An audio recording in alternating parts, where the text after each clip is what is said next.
Hello and welcome back. In today's episode of Show-Off Your CI/CD pipeline, we are going to look at an open source project that has been built by another community builder. And with that, very warm welcome, Ran. Great to have you on the show today. Want to introduce yourself? Yeah, sure. Hi, thanks for having me. My name is Ran Isenberg from Israel. I'm a principal software architect at CyberArk at the Platform Engineering Group. I'm an AWS Community Builder, and I own and maintain and write blogs about serverless at my website, runthebuilder.cloud. Hey, that sounds cool. And that means you do serverless all day long, also your day-to-day job. Yeah, that's true. Serverless all the way. Yeah. Cool. Hey, that's really awesome. So that means in your day-to-day job, you're also going to be building workflows a lot, or are you really focused on building an end-to-end solution? So it's a mixture of things. We have services that are facing customers, real CyberArk customers. And we also have SDKs that we use internally for other teams. And we also have internal services that other teams in CyberArk they use. So I have internal customers and external customers, basically. Okay, cool. That sounds like a challenging role as well. And I think this platform engineering thing is evolving a lot in the industry today. So how long have you been in this role? So a bit over 3 years. I was one of the first employees at the group, and we started to figure out what's platform engineering, what we're doing, and what is serverless, what is AWS. I didn't know anything. I came from a Kubernetes background. So it was all very exciting to start something fresh. Wow, cool. And well, why are you here today? So why did I invite you to the show? Do you have an idea? Yeah, well, I do. I have an open source. It's called the AWS Lambda Handler Cookbook. It's basically a serverless template for serverless services. It's made to be like a self-service template where you can just click 3 times in GitHub and start your own serverless service. Because as you know, starting a serverless service is pretty complicated. I mean, it requires to answer many challenges and questions. How do you deploy to the cloud? What deployment framework do you use? How do you build your pipeline? What needs to be in your CI/CD pipeline? And then how do you handle testing, observability, logging, and all this good stuff? And you're really telling me you have an open source project that comes with all of kind of that thing built in, and we can look at that now? Yeah, That's exactly what I'm saying. Yeah. Cool. Well, then let's directly jump into it and let's see how this looks. And as you know, I'm trying to focus on CI and CD, so continuous integration and continuous deployment of the stuff that you actually are building on. So if you don't mind, let's start sharing the screen and let's directly look at what do we have there, right? Okay. And you can give us an introduction. Sure, no problem. So tell me when you see the screen. Yes, I can see the screen now. Okay, so you're seeing my GitHub. I assume the AWS Lambda Handler Cookbook at the top, right? Yes, I do. I'm just trying to fix something. Give me a second. Yeah, so I can see your screen now. So let's get going. Okay, so this is the project, the AWS Lambda Handler Cookbook. And like I said, it's a template project. So you can use this template and create a new repository. And then 2 more clicks, you have your own version of this template, and you can start deploying it and run PRs and basically make changes. And I want to focus on this is the project, right? And there's the documentation. You can click here on the right side. And this is the documentation where I explain what's the problem, what we're trying to solve here, and how does the service that you're going to deploy, how it looks like. So you have an API gateway, it triggers an Amazon Lambda function. I call this the order service because we save orders of customers. There's only one product, so we save the orders of the customers into a DynamoDB table, and we also use feature flags and dynamic configuration in the form of AWS app configurations. So you're getting here, basically, it's based on Python, if I didn't mention it earlier. Python serverless service with CDK that allows you to deploy with code, to write Python code and deploy resources to the cloud. And you have the CI/CD pipeline. And I've used all the best practices that I know for Python, and we'll go over them in a second. And it's based on GitHub Actions. And you can basically deploy your code and run all the pipelines and all the linters and all the style formatters. And you can do it also in the GitHub Actions. And the same commands, you can also run them locally. I created the makefile, so you can use the same commands to simulate what the pipeline is going to do. And I think it's really important because we're usually used to running the pipeline and then it failed for some reason. And we're trying to understand how to fix it, and we need the feedback. So I don't want to push again and wait for the pipeline to get to the same point and then maybe pass, maybe fail. I want to run it locally and get feedback, immediate feedback. So that's why there's also the makefile for all the linters, all the commands, everything you can run the same in the PR, you can run locally in the ID. So that's my developer experience, so to speak. That's really cool. That's a lot of challenges that I've been facing myself. So, and this is why I love bringing other builders on the call, right? I don't do much Python and I don't like Python, right? So I'm really glad that I found someone that knows Python and is able to explain best practices around it. And my colleagues will love, right? I'm always poking on Python. I don't know why, but I don't like it too much. So looking forward to see some of your stuff. In my last pipelines that I've built, I've always tried to test them in a running environment of the CI/CD framework, which is a challenge, right? So I'm eager to see your local workflow as well. Maybe we can jump directly into it. Do we want to start with the local workflow, or do you want to start with the what's the GitHub Actions workflow? Sorry for that. Yeah, sure. Let's take a look at PR. Let's see what happened there, and then I'll show you the actual code. So here we have a PR that was merged. We have code coverage, of course, because you have to. Let's see the details. Okay, so we have the main pipeline. I call it build. This one runs only on the master. This is where I published the documentation that we just saw. So it's very special for my template. So it's not part of the regular serverless service. Mm-hmm. You have security alerts for the code quality, code coverage, and sneak for dependency checks, whether you have vulnerabilities in your dependencies. So you need to update your dependencies. So these are all integrations in GitHub, and this one, the build one, I actually wrote by myself in YAML files. Okay, let's pause there for a second before we move on. So can you elaborate again the CodeQL thing? What does it do? I've never used it myself. So if I recall, it's something that GitHub provides you for free. I think it's static code analysis for security checkups. And it's free, so why not use it? You can never have too much security, but I'm using other utilities too.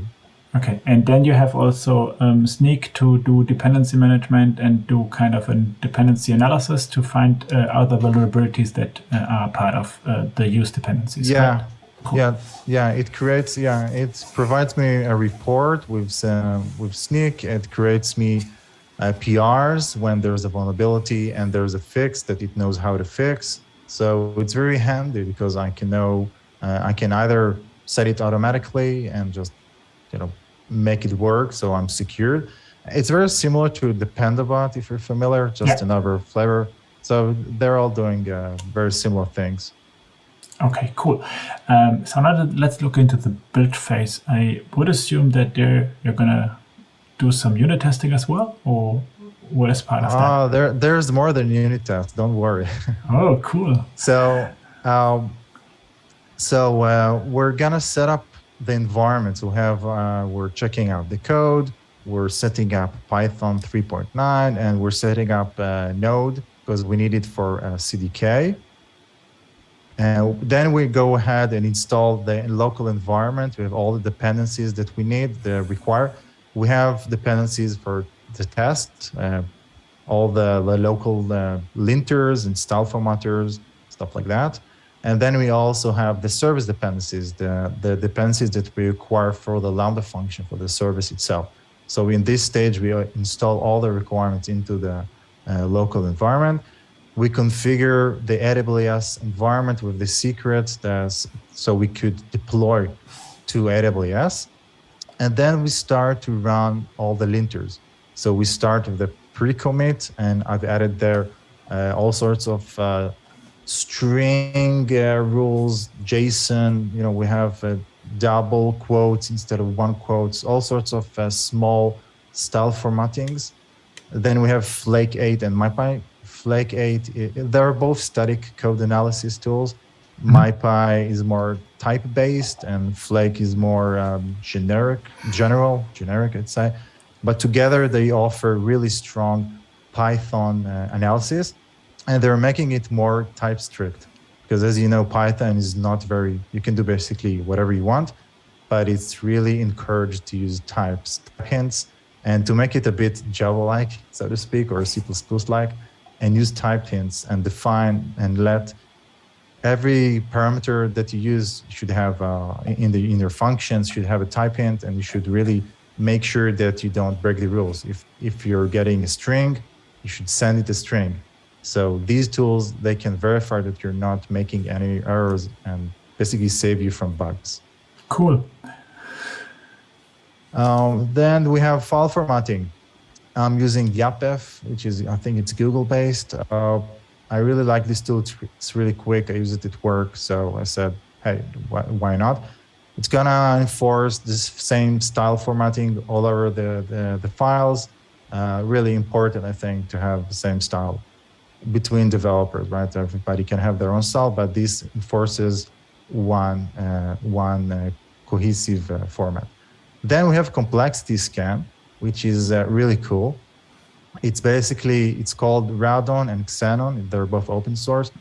They're basically checking your code if you have complicated code. Maybe you have a for loop with lots of ifs, and then you call another for loop with maybe try and except, and it's getting very complicated. So it grades your code according to some algorithms, and you define what average grade you're okay with. So you can have it A or B or C, whatever you want. And if you're making too complicated code, then it fails the pipeline and forces you to refactor the function and write it more simpler. Maybe refactor some parts to a shared function. Maybe rewrite the if into a simpler version. So it basically forces the code to be more readable and easier to maintain. So I really like these utilities.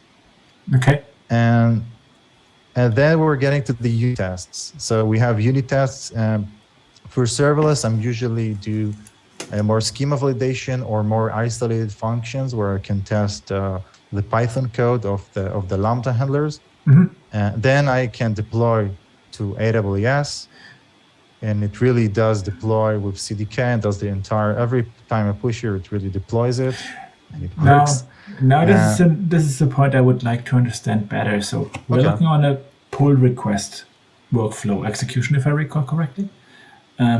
Are you deploying in this stage now out to a central development environment, or are you deploying to an environment that is for a specific feature branch? What is your approach? Okay, that's an amazing question.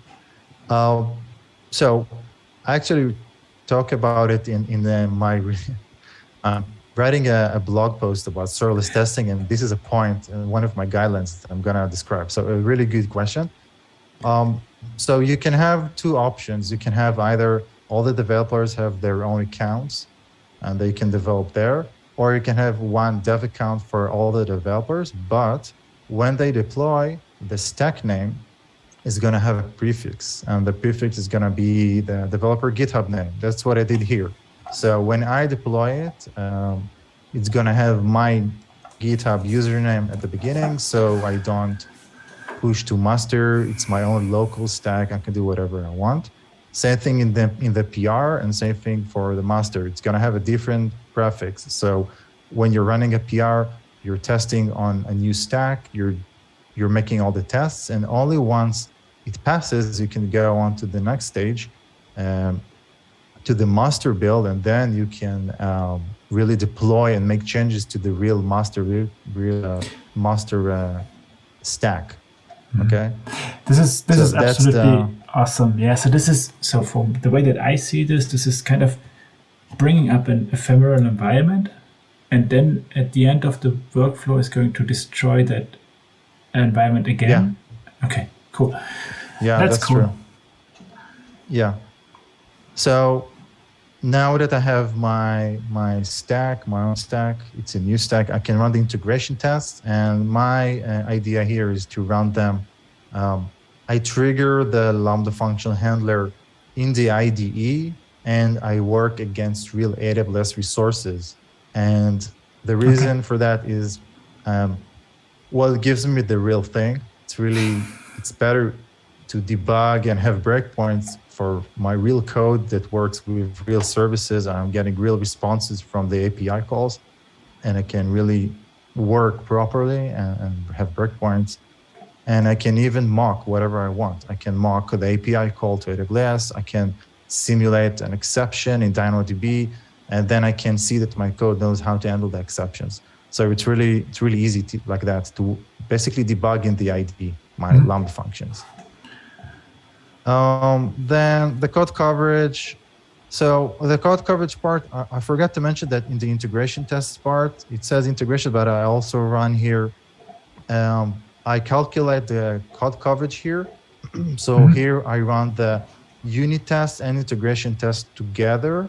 Okay. Because only when you run them together, you can really calculate the true code coverage. Okay, because the unit tests, they test some aspects of your code, and the integrations, they test another aspect. But together, you're supposed to have like the perfect code coverage. So I'm running the PyTest. I'm using another code coverage utility to really create the report for code coverage. And then CodeCov, which is the open source that I integrate with for code coverage reports, it can ingest the report and show me, hey, your PR has decreased the coverage by 10%. You're not going to merge that. I'm sorry, your code fails. And then it shows me where, and I can go ahead and fix it. So that's really important, because I don't want to merge code that has really bad coverage, because I may be exposing myself to bugs. And then once I know that my code coverage is okay, I'm going to run the end-to-end test. And the end-to-end tests, they're not part of the code coverage. Sorry, Ran, a question. Once the code coverage is okay, how do you take a decision? So what is the trigger point for passing the code cov stage? Is it a percentage of line coverage, or is it a decrease or increase of coverage? How did you define that? So it really depends on what the utility provides. In this case, you define a minimum total code coverage that you're okay with, and you can define the minimum change, the diff, the sway that this PR might reduce. So if you have a 90% code coverage and you're okay with 80, okay, but this PR decreases it by 7, and your minimum, your PR can do only by -5. So I'm gonna still fail it, because 7 is bigger than 5, okay? Yeah. Even though the total code coverage is still okay. I don't want to have this really bad PR really decrease my code coverage by that much, okay? Cool. Yeah, that answers the question that I had. So it's a configuration for the tool in the way that you're setting this up in this case. Cool. Yeah. So Then I run the end-to-end tests, and the reason that they're not part of the code coverage is because, well, they can't. You're triggering the API call, a REST API, or start an event-driven flow in AWS, and you can't really, it's on AWS, you can't really know what code is really run in your Lambda, right? It's run not on your machine, it's run on AWS. So this is why it's not part of the code coverage. Let's And pause usually there. here, Let's pause there. Do you think that this is something you would want to see? So would you like to have the possibility to see code coverage of execution on existing real resources on AWS? So it's a bit complicated because it's an integration between my code that I can run locally with the integration tests, and I can know the coverage. Then you have the serverless resources. You have the API gateway, you can have an SNS, an SQS. You can't really test, or DynamoDB, you can't really test their code coverage, and you're not really supposed to. So code coverage in serverless is a bit tricky. You can only measure your own code, and your own code is just part of the equation, right? You have a big puzzle, and your code is just fractions of that. You have a Lambda function here. Maybe your step function has some built-in SDK functions that you're not going to write, right? You just define them. It's called intrinsic, I think, built-in SDK calls. So it's not a Lambda function. So you can't really test that. You can't really just assume it works because AWS guarantees that it's going to work. So it's a bit complicated. Yeah, I 100% agree to that. Sometimes I would really love to have a possibility to see the code that I wrote is actually being used, yes or no, right? In my real environment, right? I have not found a way, so I was curious whether you have an idea on how to do that. Let's move on. End-to-end tests. What else is part of that? I think we were done, right, with end-to-end tests. Yeah, so then when you finish the test, you destroy the local stack and just clean up methods. That's it. And it's very simple, to be honest. This is the main flow. Just all the linters, tests, deploy, more tests, code coverage. I think it is really powerful, to be honest, right? What I'm curious about is you're running this as one step in your build or in your pipeline. Why are you not? So in the workflow itself, right, it's going to be one action at the end being executed for this build phase that you showed over here. What was your main driver for doing it like that?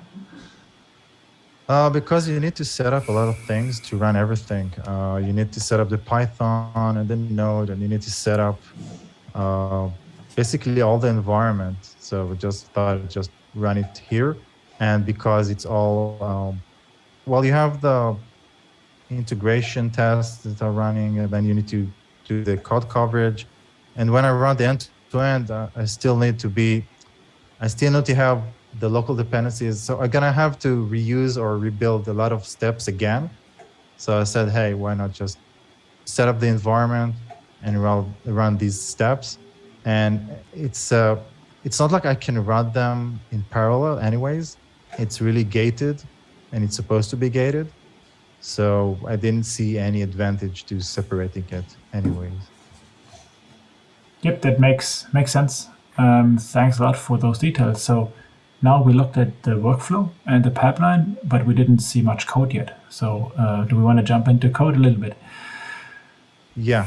Okay, sure. Let's see the code in my Visual Studio Code. Okay, so this is my Visual Studio Code. And like I said, you have a make file. And this is the GitHub.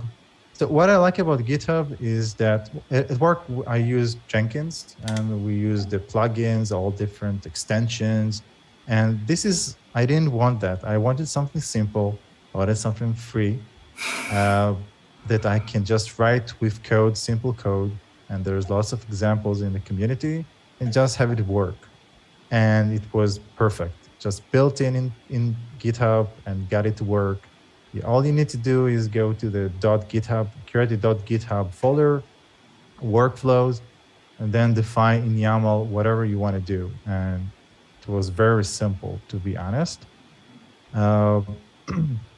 So these are the steps for the install dependencies, all the commands that we're gonna basically also run locally when we set up the environment.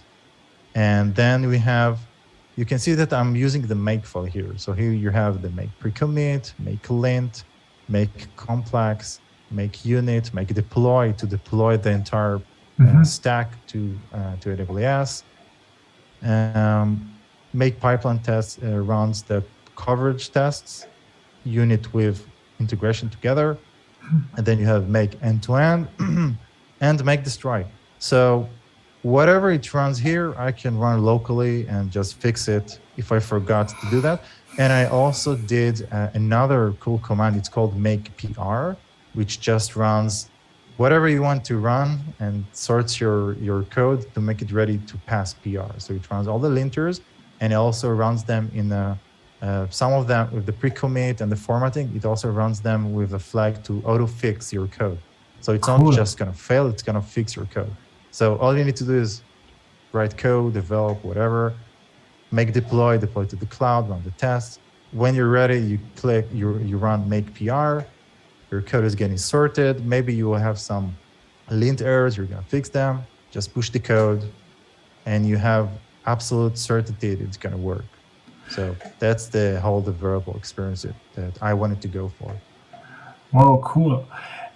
So for executing this workflow locally, you have a make file, or do you have a bash file, or how do you? No, yeah. You mean the make? Yeah, I have a make file, just simple make file, and I also have a version for Windows because these commands, they're Mac. I'm using Mac, as you can see. I'm a Windows user. I also made a Windows version. But this still means that in this, so now if you look at your local workflow, development experience workflow, right, you're going to need to know which step to execute in which order, or do you have a command that summarizes the same things that you have defined in your workflow? Yeah, that's what I mentioned earlier. The make PR just runs the same thing. So okay. Yeah, thanks. I got you covered. Yeah, I missed you that covered. Cool. So you run this, and that's it. You know, you're good. And I also, by the way, I forgot to mention that I added in the linters. I also added lint for the documentations to make sure that there's all the markdown. There are no markdown issues and stuff like that, because you saw the GitHub pages that I have, and I developed them here in the code itself. There's a docs folder. So I also added make lint docs and also make docs, which runs this command, and it opens a localhost server. So I can view the documentation of the GitHub pages and make changes and edit it and fix it. So I can be sure that when I push it to the master, the documentation that you will see on GitHub is going to be just fine. So this is also part of the user experience that I added. Okay, let's spend one more minute around the fact of ephemeral environments and the way that you distinguish between the master and a feature branch and a PR branch. Where can we see that in the code? Okay, so okay, let's see. So in the CDK code, when you get the stack name. Now, I didn't add the differentiator between the PR and the master, so because it's a fake service, right? I don't really deploy and keep my service online, right? It's not a real service, but this is where I do it. You have the get stack name, but basically tells you the prefix. Also, it takes care of the branches if I have the username, so it adds the branches, and then the default service name, which is what I chose here. It's called orders. So it's the order service. So we have the username dash branch, service name, and it takes the username from your GitHub user. So if you want to have PR differentiator, you can add it here. And just make it work for you. So this is how I do it. And then this is used here. It's used here in the, let's see where, In the there's stack the name. AppPy. Yeah, so this is the start of the deployment. It's called the AppPy. This is what the CDK code, CDK process starts. It creates an application, and then it creates a stack. And here it gets the stack name and provides it as a parameter for CDK to start the deployment process. Anneke, kommst du bitte So this is where we sofort use mal?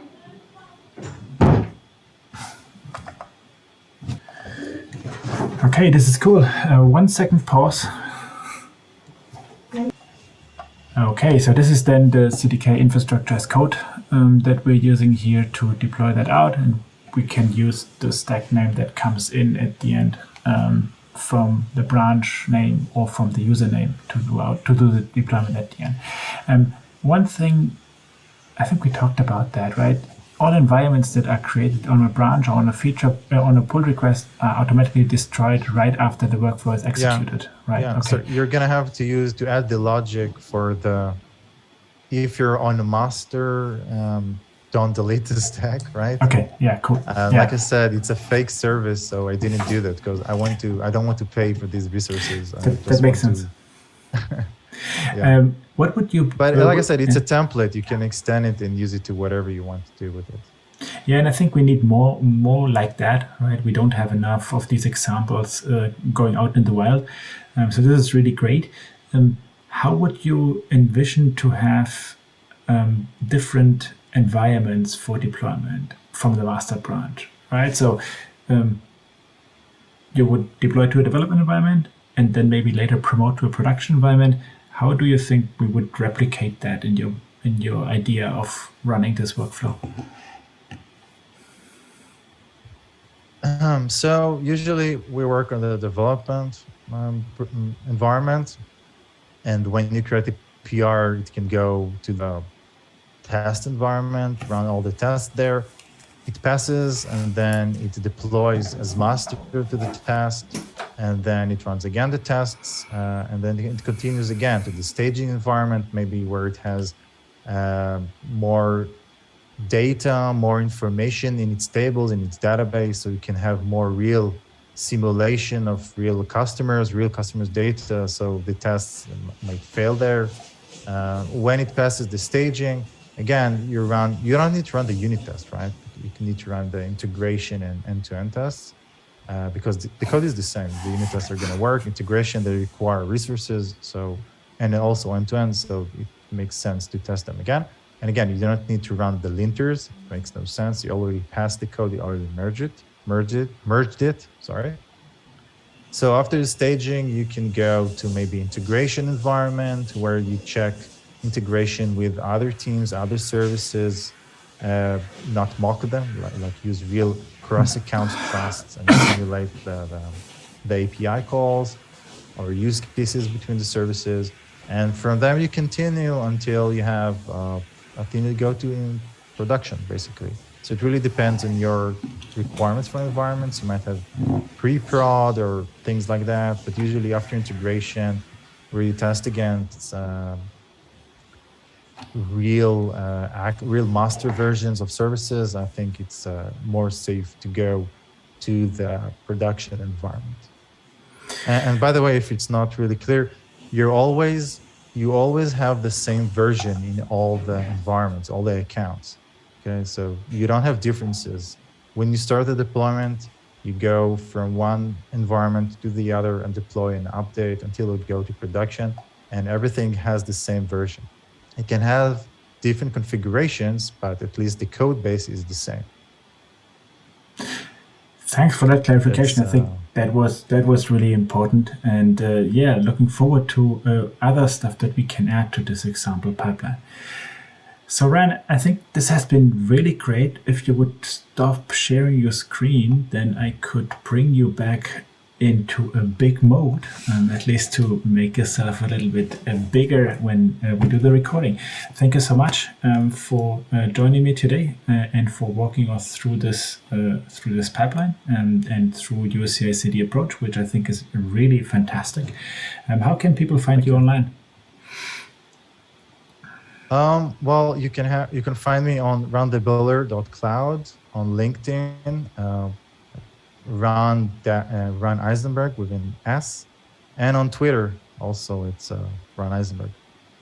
Cool, awesome. So, what would you expect now after this session for other builders to do, right? Is there anything that you would want to get out of this session?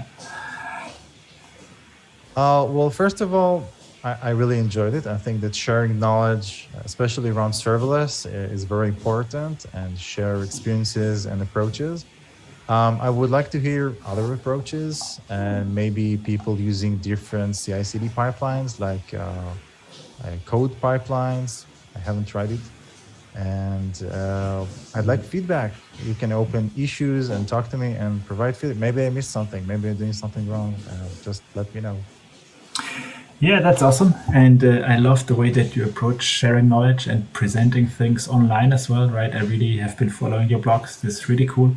Keep doing that. On the other build tools, I just recorded a Code Catalyst session today, which is already available. So you can also have a look on that one, because I have been working with Code Catalyst already like for 3 or 4 months, right? So that might be an alternative as well for GitHub Actions going forward, especially because you can directly use or reuse existing actions right in there. So Ran, thank you so much. I know it's also getting late on your side. Have a great rest of your day, and it was a real pleasure to record this with you, and looking forward for more collaboration going forward. Thanks a lot. Awesome. Yeah. Thanks. Bye-bye. Bye.